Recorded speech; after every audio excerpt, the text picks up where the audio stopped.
There are hundreds of brilliant video games out there. When I was a wee boy, I looked forward to being old enough to have money to buy games. Now that I'm an old man in my mid-20s, I have the means to buy the games, but not the time to play them all. Life is a cruel mistress. I'm sure there are many people out there just like me. So I decided just to round up 10 games that I think are brilliant and that you can beat in fewer than 10 hours. But enough foreplay, let's get into the good stuff. What Remains of Edith Finch is one of those games that everybody should play at least once. I decided to play it for the second time this year, and it's still just as special as I remember it being. You play as Edith Finch, exploring your ancestors' house and reliving all of their gruesome and untimely deaths, a symptom of the so-called Finch family curse. There's so much creativity on show in this game, with a tragically beautiful story to tell, and you can beat the whole thing in 2 hours, so there's really no reason to skip the best walking simulator of all time. In fact, this game also includes one of my favourite levels in all of gaming. When I made my RoboCop video last year, I titled the video RoboCop Rogue City is the most video game of all time, and I feel like that really encapsulates exactly what this is. It is the most video game of all time. The story is just dumb fun. What did you expect? It's a RoboCop game, and that filters into the gameplay as well. I'd be lying if I said this was the most fluid shooter that I've ever played, but I'd be telling the truth if I said it's a damn good time, and that's just the entire game really. RoboCop is dumb fun. It's fun to shoot stuff. It's fun to just walk around the world. You can be a dick to people. It's awesome, and that's just what this is. RoboCop Rogue City is simply just a damn good time and will take you around 9 hours to finish. Animal Well took the gaming world by storm for around a week last year, and whilst the Metroidvania genre isn't particularly one of my favourites, I still appreciated the creativity on show. The items you find often have multiple uses, and experimentation is the aim of the game. When you find an item, the game doesn't tell you how to use it, you just have to figure that out yourself. You have to think outside the box to progress in most instances, and it's a formula that I do think works. The atmosphere is also just fantastic, there's a creepy foreboding sort of sentience going on, the art style is nostalgic, and the boss fights are great fun. Animal Well is a very short game, but it's still a damn good time, especially if you like Metroidvanias more than I do. Animal Well will take you around 6 hours to finish. I'd wanted to play Dredge for a while, and I finally got a chance to last year.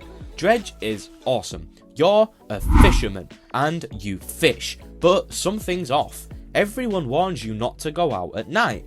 But why? Nobody says, so you have to go and see for yourself. Dredge manages to tell an abstract story incredibly well, with a creeping atmosphere that makes the ocean feel alive and sentient. It's a simple gameplay loop of fishing and getting back to land before night comes, but it still really works. It's an addictive formula that doesn't really get too repetitive, and the more you explore, the more you appreciate everything this game has to offer. Dredge will take you around 9 hours to finish. I was so unbelievably surprised by how much I loved Amnesia the Bunker. You're trapped in a bunker, who would have guessed, with an omnipresent monster, and you need to escape the bunker. But the real brilliance is in the game's use of RNG. The monster can always hear you, but its appearances are totally reliant upon your movements and how loud you are. You also need to ensure that you keep the generator fueled, otherwise you will lose power and you'll be stuck in the dark, and the monster loves to hunt in the dark. So there's a really good balance between trying to be quiet and trying to be quick. I just fell in love with this. It's one of the best horror games I have ever played, and it'll take you around 6 hours to finish, unless you're a pussy. You will never be able to stop me from talking about Little Nightmares 2. Little Nightmares 2 managed to tell a beautiful story without any dialogue, which is pretty damn remarkable. The world is creepy, and you really feel dwarfed in comparison to the horrors on show during the 5-hour runtime. Whilst I don't think the game is horrifyingly scary, which I don't really think it was trying to be, there are sections which had me tense as hell, although this is mostly due to my fear of mannequins. The story is also so much better than I expected it to be. This is just a brilliant video game all round, and it'll take you around 5 hours to finish. Now, this might technically be cheating a bit, because whilst you definitely can beat Astro Bot in under 10 hours, the game is that good that you will want to play the extra 5 hours or so needed to complete all the side content. But On the other side of the coin, it's my video, so screw you. This game got a lot of hype, and you could be forgiven for thinking it was being overrated. It's just a 3D platformer, it's not even made by Nintendo. It surely can't be that good. It can. Astro Bot serves as a love letter to gaming's past. You get to collect your favourite characters all the way from the modern day to decades ago. But even without that stuff, the game is just special. The level design fills you with absolute wonder. It's a roller coaster of creativity, just surging through the levels as you encounter new worlds with new gimmicks. The controls are tight and accurate. Astro Bot is just truly special. I was incredibly excited for it to release, and it still managed to blow me away. And you can beat it in around 9 hours. Hi everyone, this is me. Look how cool I am. Just wanted to take a quick break from the video to say that if you're enjoying the content, then to please check out some of the other videos on the channel if they look interesting to you. You'd be doing yourself a favour if you really think about it. I even have a playlist with some of my best videos, so they're easy viewing. Thanks guys, back to the video. Goodness knows how it is possible to make monotony this interesting, but Cloudpunk manages it. There's one gameplay formula to Cloudpunk. You're a delivery driver. You deliver things from one place to another. That is all you do. It never evolves beyond that. Yet, it's one of the most provocative games I've ever played.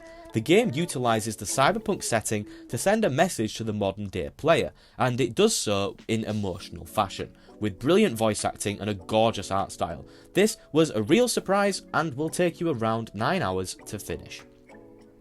This is definitely a matter of personal taste, but Road 96 feels like a game that was made specifically for me, so of course I loved it. It's a mixture between choice and consequence interactive story type games and a roguelike. There's basically 6 playthroughs where you play 6 different kids, attempting to cross the border and escape a dictatorship.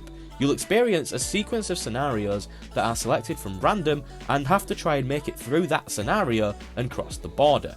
There's some great characters here, and it's very interesting to see how all of these characters are linked, and you notice more of these links as you embark on the other playthroughs. And then, depending on your decisions along the way, it all culminates in one of many endings. It's not a game that everybody would enjoy, but it's a game that is tailor-made for me, and it takes around 4 hours to finish. I had never heard of this game and found it on a whim and thought it sounded cool. You play as a radio host in a small town in the 80s with a killer on the loose, and with 911 calls being redirected to you, it's up to you to talk callers through surviving the killer. It's a really unique idea that doesn't overstay its welcome, with a decent blend of comedy thrown in there for good measure too. There are moments where you'll need to explore the station for certain items, and I do think they missed a trick here by not making these moments scarier, but even still, it's a cool game, it's something different, and I had a great time. I actually beat this in one sitting, and it'll take you around 4 hours to finish. So those are my picks for 10 brilliant games you can beat in under 10 hours. What short games do you love? Please let me know in the comments so I can put them on my radar, but for now, that's all from me. Have a nice day, and goodbye.